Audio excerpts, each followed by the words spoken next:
신년 운세 보고 와서 내 팔자가 바뀌다니 참으로 놀라워. 순자야. 역시 너는 운명을 스스로 만들어가는 재주가 있어. 이 문을 여는 순간 제 인생이 완전히 달라질 줄은 몰랐습니다. 이른 아침 명동 골목 안쪽에 자리한 작은 철학관. 낡은 나무 간판에는 운명상담소라는 글씨가 비바람에 발에 희미하게 남아 있었습니다. 65살 김순자 씨가 무거운 나무 문을 밀었습니다. 문 여는 소리에 놀란 듯 안쪽에서 누군가 고개를 돌렸습니다. 어머, 영숙이 언니? 순자야? 너도 여기 왔어? 두 사람은 20년 넘게 같은 아파트 단지에 사는 이웃이었습니다. 매주 수요일 시장에서 마주치고 가끔 아파트 놀이터 벤치에서 수다 떨던 사이. 그런데 같은 날, 같은 시간에 이 철학관을 찾다니 67살 박영숙 씨가 어색하게 웃으며 말했습니다. 요즘 집에서 영 마음이 편치 않아서 그냥 한번 와봤어. 순자 씨도 고개를 끄덕였습니다. 나도 그래. 남편이랑 자꾸 부딪히는 것 같아서. 그렇게 두 사람은 나란히 앉아 차례를 기다렸습니다. 철학관 안은 은은한 향 냄새가 났고 벽에는 사주팔자와 토정비결 해설서들이 빼곡했습니다. 그런데 이때는 몰랐습니다. 같은 시간, 같은 장소에서 시작된 두 사람의 하루가 1년 뒤에는 완전히 다른 모습으로 바뀌어 있을 거라는 걸. 들어오세요. 낮고 차분한 목소리에 순자 씨가 안으로 들어갔습니다. 이른 줄로 보이는 철학관 관장이 돋보기를 벗으며 자리를 권했습니다. 생년월일씨를 말씀해 주세요. 순자 씨는 떨리는 목소리로 자신의 사주를 말했습니다. 관장은 한참 동안 사주팔자를 들여다보더니 천천히 입을 열었습니다. 올해 참 힘든 한 해가 되겠어요. 순자 씨의 얼굴이 굳었습니다. 특히 배우자와의 관계에서 마찰이 잦겠습니다. 남편분의 운이 막혀 있어요. 사업도 안 풀리고 건강도 예전 같지 않고 그러니 자연스럽게 예민해지고 짜증이 늘어나겠죠? 맞아요. 요즘 남편이 아무 이유 없이 화를 내요. 밥이 짜다고 집안이 어수선하다고. 순자 씨의 눈시울이 붉어졌습니다. 40년을 함께 살면서도 이렇게 힘든 적은 처음이었습니다. 관장이 순자 씨의 손을 가만히 바라보며 말했습니다. 하지만 부인은 달라요. 부인의 사주를 보니 이해심과 포용력이 남다릅니다. 올해 부인이 남편분을 어떻게 대하느냐에 따라 이 위기가 오히려 부부관계를 더 깊게 만들 수도 있어요. 제가 어떻게 해야 하나요? 너그럽게 대하세요. 남편분의 날카로운 말도 저 사람이 지금 힘들구나 하고 받아주는 겁니다. 부인이 흔들리지 않으면 남편분도 곧 안정을 찾을 겁니다. 순자 씨는 관장의 말을 가슴 깊이 새겼습니다. 그래, 여보도 힘드니까 그러는 거겠지. 내가 좀 더 참아야지. 영숙 씨가 들어갔을 때 관장은 같은 자세로 앉아 있었습니다. 생년월일씨를 영숙 씨의 사주를 본 관장의 표정이 살짝 어두워졌습니다. 올해 심기가 많이 불편하시겠어요? 네, 무슨 말씀이세요?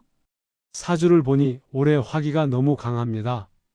작은 일에도 민감하게 반응하고 쉽게 화가 나고 본인도 모르게 주변 사람들에게 상처 주는 말을 하게 될 거예요.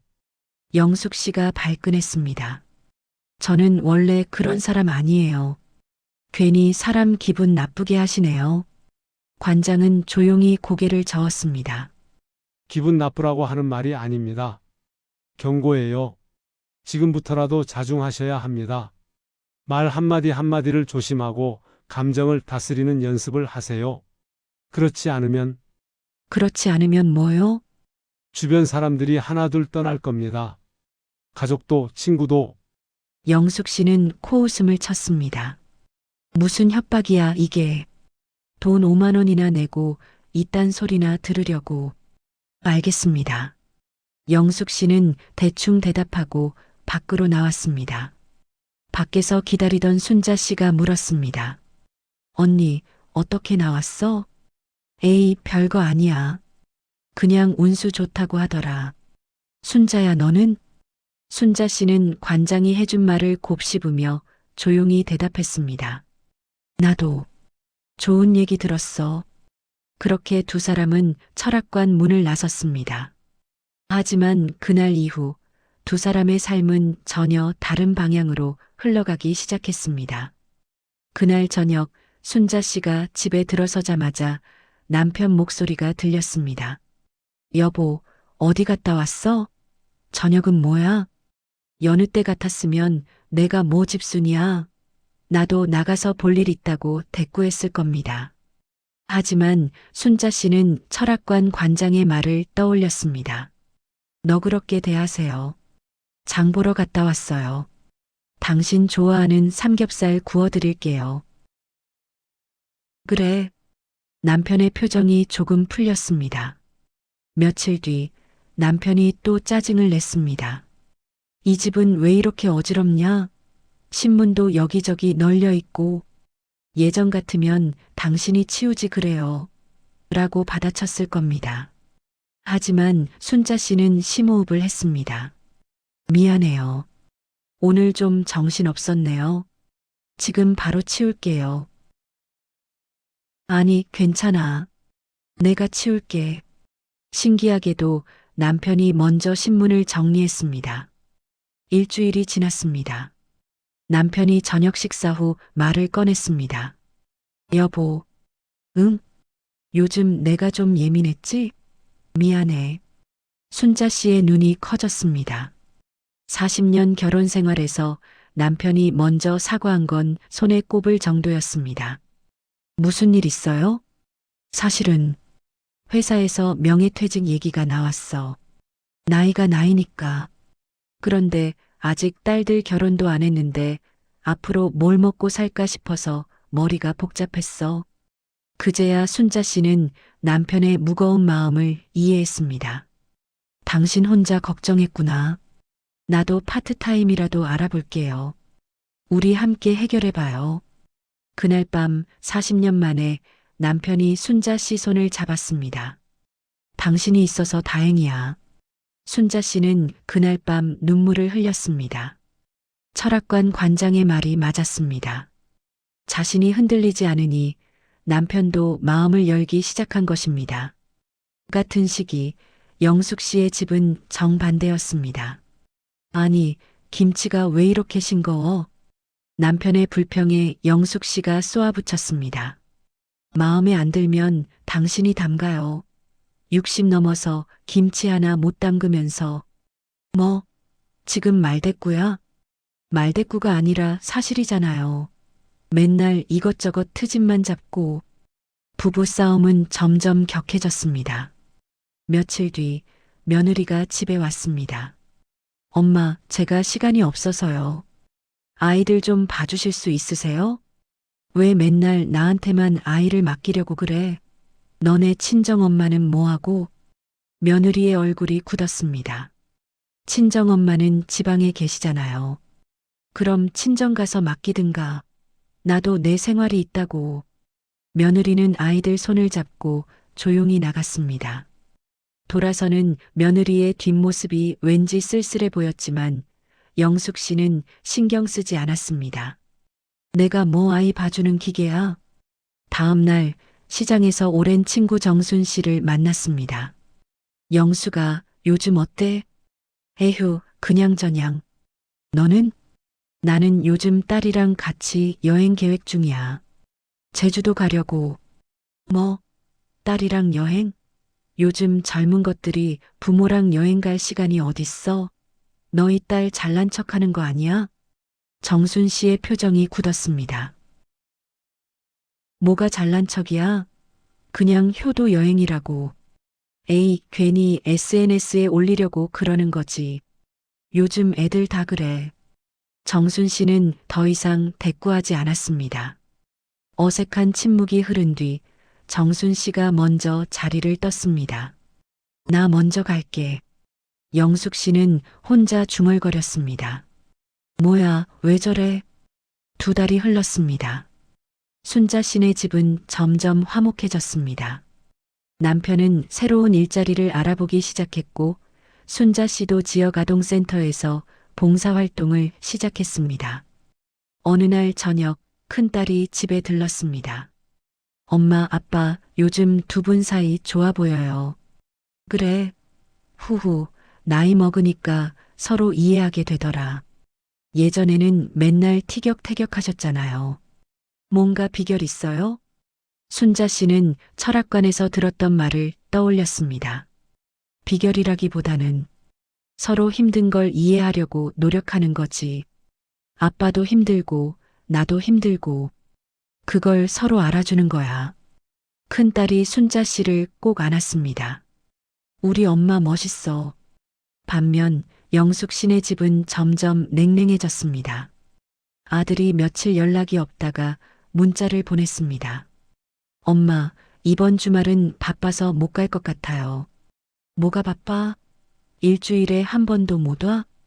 요즘 회사 일이 많아서요. 회사 일은 무슨, 엄마보다 회사가 더 중요해? 아들은 더 이상 답장을 하지 않았습니다. 며느리도 영숙 씨를 피하기 시작했습니다. 명절에도 인사만 하고 빨리 돌아갔습니다. 에휴, 며느리가 시어머니를 뭘로 아는 거야?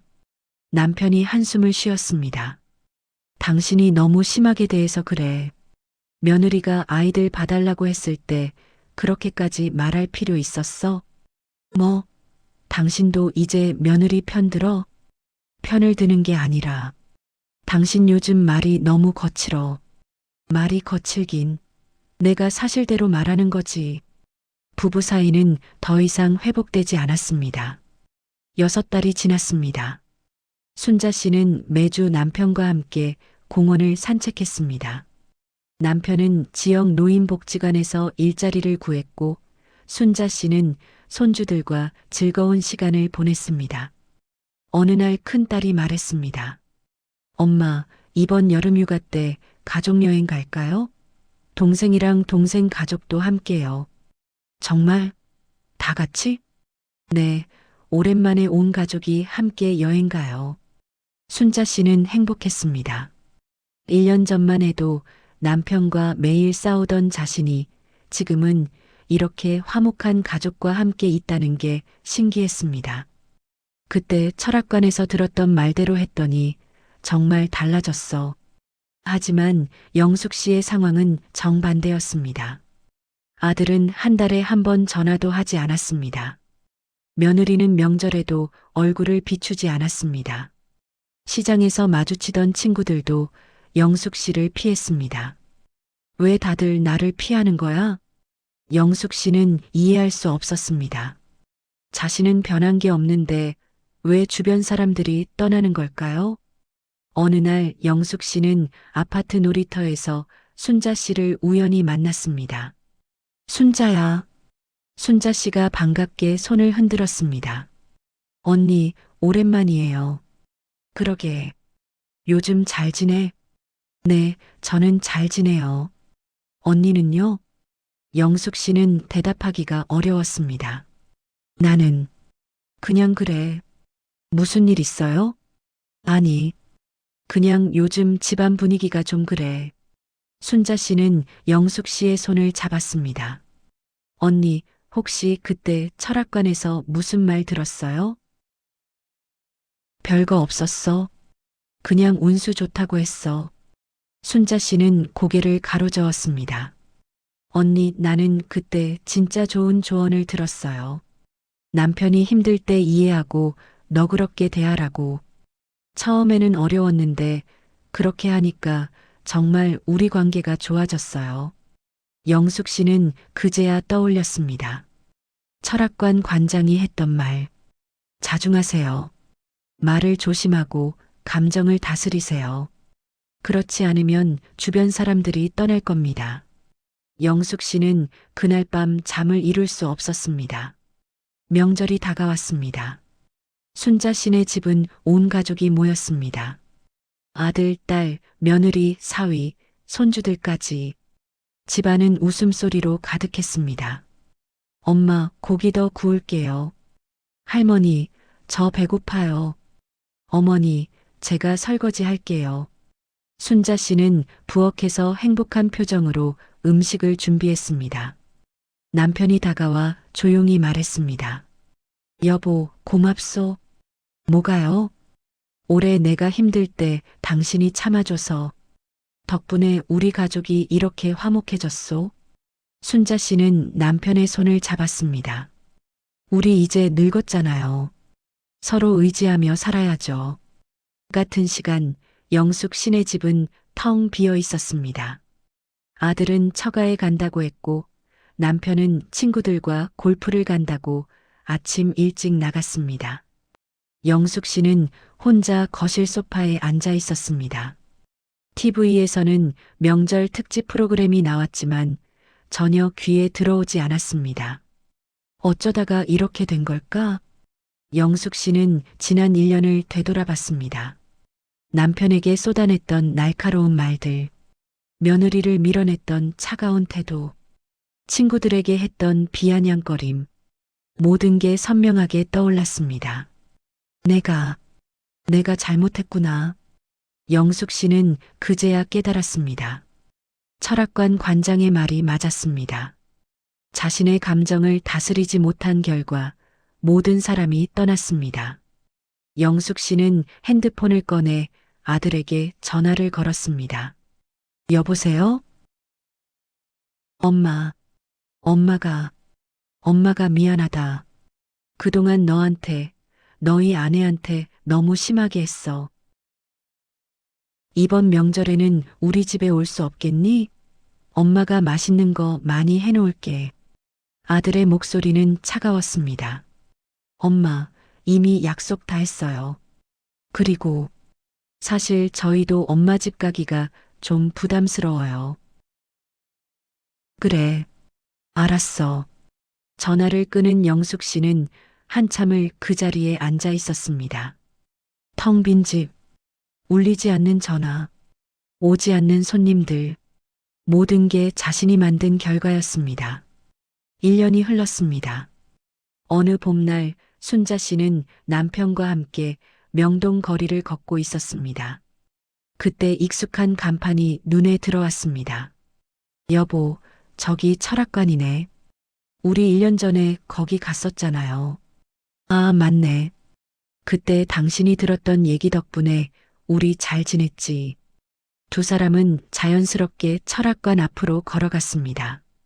그런데 그때 안에서 누군가 나왔습니다. 언니, 영숙 씨였습니다. 영숙 씨는 눈이 푹 꺼져 있었고 얼굴에는 생기가 없었습니다. 1년 전보다 훨씬 늙어 보였습니다. 순자야, 언니 무슨 일 있어요? 영숙 씨는 잠시 망설이다가 입을 열었습니다.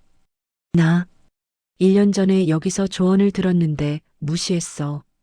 감정 조절하라고, 말 조심하라고 했는데 나는 그냥 넘겼지. 그 결과가 어떻게 됐는지 알아? 아들도 며느리도 친구들도 다 떠났어. 남편도 이제 나한테 말을 안 해. 영숙 씨의 목소리가 떨렸습니다. 오늘 다시 와서 물어봤어. 어떻게 하면 다시 관계를 회복할 수 있냐고. 그런데 관장님이 뭐라고 하셨는지 알아? 뭐라고요? 너무 늦었대.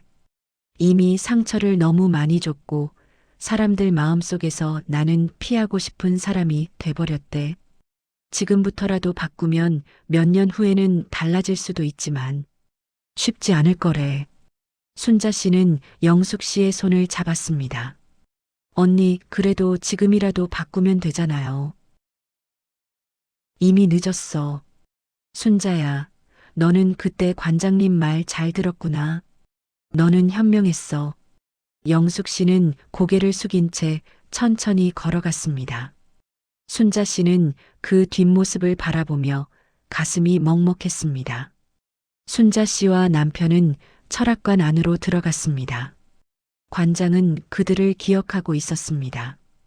1년 전에 오셨던 분들이시죠? 네, 맞아요. 그때 선생님 말씀 덕분에 저희 잘 지냈어요. 관장은 빙그레 웃었습니다. 제가 한 건 조언일 뿐이에요. 실천한 건 부인이죠. 아까 나가신 분, 제 친구인데 많이 힘들어 하더라고요. 관장은 고개를 끄덕였습니다. 그분은 안타깝게도 조언을 무시했죠. 사람들은 종종 착각을 해요. 운명이 정해져 있다고 생각하죠. 하지만 운명은 우리가 만들어가는 겁니다. 제가 사주를 보고 말씀드리는 건 이렇게 될 가능성이 크다는 거예요. 하지만 그걸 어떻게 받아들이고 어떻게 행동하느냐는 전적으로 본인 몫이죠. 관장은 창밖을 바라보며 말을 이었습니다. 부인은 제 조언을 받아들여서 스스로 노력했어요. 남편분을 이해하고 감정을 다스리고 너그럽게 대했죠. 그 결과 나쁜 운을 좋은 운으로 바꿨습니다. 그럼 제 친구는? 그분은 반대였죠. 경고를 무시하고 감정대로 행동하고 주변 사람을 밀어냈어요. 그래서 나쁜 운이 더 나빠졌습니다. 순자 씨는 깊이 생각했습니다. 그럼 운명은 결국 우리가 만드는 거네요. 맞아요. 사주는 그냥 지도일 뿐이에요. 이 길은 험하니 조심하세요. 이쪽으로 가면 좋은 일이 있어요 라고 알려주는 거죠. 하지만 실제로 어떤 길을 걸을지는 본인이 선택하는 겁니다. 관장은 순자 씨 부부를 바라보며 따뜻하게 말했습니다. 두 분은 앞으로도 잘 지내실 겁니다. 이미 지혜롭게 운명을 헤쳐나가는 법을 아시니까요. 그날 이후 순자 씨는 더욱 감사한 마음으로 살았습니다. 매일 아침 일어나면 남편에게 고맙다고 말했고 자녀들에게 자주 연락했습니다. 작은 일에도 화내지 않으려고 노력했고 다른 사람의 입장을 먼저 생각했습니다. 그 결과 순자 씨네 가족은 점점 더 돈독해졌습니다. 한편 영숙 씨는 그날 이후 천천히 변화하기 시작했습니다. 처음에는 어색했지만 남편에게 먼저 사과했고 아들에게 부드러운 말투로 전화를 걸었습니다. 며느리에게는 짧은 문자라도 따뜻한 내용을 보냈습니다. 쉽지 않았습니다. 1년 동안 쌓인 상처가 하루아침에 아물지 않았으니까요. 하지만 영숙 씨는 포기하지 않았습니다. 늦었어도 그래도 해야지. 이대로는 안 돼. 2년이 지난 어느 날 아들이 처음으로 먼저 전화를 걸어왔습니다. 엄마, 이번 주말에 우리 집에 오실래요? 손주들이 할머니 보고 싶대요. 영숙 씨는 전화를 끊고 한참을 울었습니다.